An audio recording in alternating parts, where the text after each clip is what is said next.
చాలా గర్వంగా ధైర్యంగానే మనవి చేస్తా ఉన్నా. ఈ మాట చెప్పానంటే కలేజా ఉండాలి, సాహసం కావాలి.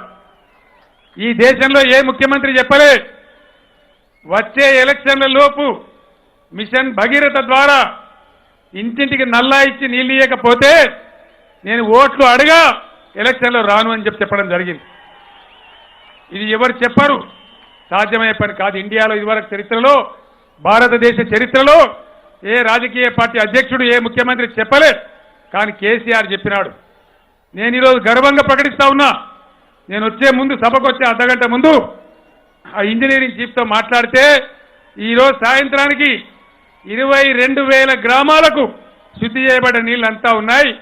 ఇంకో 1,300 గ్రామాలు మిగిలి ఉన్నాయి. వాటికి రాబోయే 7-8 రోజులలో వాటికి కూడా నీళ్లు చేరుతా ఉన్నాయి. ఇంటింటికి నల్లా ఇచ్చే కార్యక్రమం 46% కంప్లీట్ అయింది. నేను చెప్పిన పద్ధతులలో నవంబర్లో వచ్చే దీపావళి వరకు, మనకి ఇంకా మార్చి ఏప్రిల్ దాకా గడువు ఉన్నా, ఆ గడువు కన్నా ముందే, ఎన్నికల కన్నా 6 నెలల ముందే, మనం ఎలక్షన్ పోయేదానికన్నా ముందే, ఓట్లు అడిగేదానికన్నా ముందే ఇంటింటికి నల్లాతోని కృష్ణా గోదావరి నీళ్లు వస్తాయి. మా ఆడబిడ్డల పాదాలు ఆ నీళ్లతోని కడిగి చూపించమని చెప్పి నేను మనవి చేస్తా ఉన్నా. మిగతా అన్నీ అక్కర్లేదు, అన్నం ఉడికిందా లేదా అనేది ఒక మెతుకు బట్టి చూస్తే మనకు అర్థమైద్ది.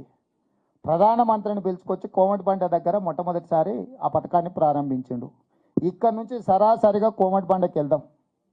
ఈ రోజు వరకు కోమటిబండలో మురికి నీళ్లు రావడంతో, మంచినీళ్ళు రాకపోను, మురికి నీళ్లు రావడంతో ఒక్కరు కూడా నీళ్లు తాగుతలేరు. ఇంటింటికి నల్ల సంగతి దేవుడెరుగు.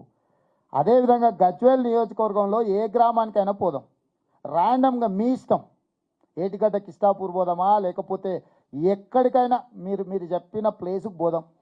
ఆ ఊర్లో ఇంటింటికి నల్లా ఒకవేళ ఇచ్చుంటే, ప్రధానమంత్రి చేత ప్రారంభించబడిన నియోజకవర్గంలో గ్రామాల పర్యటన చేద్దాం, ఇంటింటికి నల్లా ఇచ్చుంటే చంద్రశేఖరరావు గారు విధించే శిక్షకు నేను సిద్ధం. లేదంటే వారు ఇచ్చిన మాటకు వారు కట్టుబడి ఉండాలి. ఎందుకంటే వారికి ఆ లక్షణం లేదు. దళితుని ముఖ్యమంత్రిని చేస్తా, లేకపోతే తల నరుకుంటా, డబుల్ బెడ్రూమ్ ఇండ్లు 2 లక్షలు కడతా, లేకపోతే ఓట్లు అడగను, ఇట్లా చంద్రశేఖరరావు గారు చాలా సందర్భాలలో తల నరుక్కునే హామీలు ఇచ్చిండు. నిజంగానే ఆయన ఇచ్చిన హామీలో వైఫల్యాన్ని లెక్కేస్తే ఆయన రావణాసురుడు అయి ఉండాలి. మినిమం 10 తలకాయలు ఉండాలి. నరుక్కున్న కొద్దిగా ఒకటి ఉండాలి అంటే రావణాసురుడు అంశతో పుట్టి ఉండాలి, రావణాసురుడు అయ్యి ఉండాలి.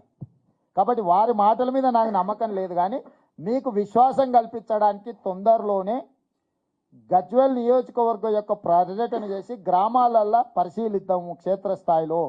ఇవాళ గజ్వేల్కి ఇచ్చిన నీళ్లు కూడా హైదరాబాద్కు గోదావరి జలాల తరలింపు రాజశేఖర రెడ్డి గారు ఉన్నప్పుడు మొదలుపెట్టి 2011లో కిరణ్ కుమార్ రెడ్డి గారు టెండర్లు పిలిచి పనులు ప్రారంభించి 2013లో పూర్తి చేయాలని కాంగ్రెస్ పార్టీ అనుకున్న పనులు కొంత ఆలస్యం అవ్వడం వల్ల ఆ తర్వాత ఆ మెయిన్ ట్రంక్ లైన్కు పొక్కబెట్టి అందులోకి వెళ్ళి నీళ్లు తీసుకొచ్చి ప్రధానమంత్రి చేత మిషన్ భగీరథ పథకాన్ని ప్రారంభింపజేసిండు. ఆ నీళ్లు కూడా కాంగ్రెస్ పార్టీ పథకానివే. చంద్రశేఖరరావు గారు మిషన్ భగీరథలో భాగం కాదు. మిషన్ భగీరథలో భాగం కానీ నీళ్లను కూడా గ్రామాలకు ఇవ్వలేకపోయిన అసమర్థ ప్రభుత్వము. నిజంగానే చంద్రశేఖరరావు గారు మాట కట్టుబడి ఉంటాడన్న నమ్మకం నాకు లేదు. ఒకవేళ మీకున్నా, మీకు కూడా లేకపోయినా క్షేత్రస్థాయిలో తొందరలోనే పాత్రికేయ మిత్రులందరినీ తీసుకెళ్ళి గ్రామాలలో పరిశీలనకి వెళ్దాము. ఇప్పటివరకు ఎక్కడ కూడా నీళ్లు రాలేదు. అరాకొర ఏదైనా ఉంటే ట్యాంకులకు ఎక్కించే వరకు కొన్ని గ్రామాలలో వచ్చినాయి తప్ప ఇంటింటికి నల్లా అనేది ఇవ్వలేదు. వీటికి ఉదాహరణ 43,500 కోట్లకు మంజూరు చేసి టెండర్లు పిలిచిండ్రు. ఇప్పటి వరకు 23-24 వేల కోట్లే ఖర్చు పెట్టారు. ఇంకా 20,000 కోట్ల రూపాయలు నిధులు మిగిలిన ఖర్చు కాలే.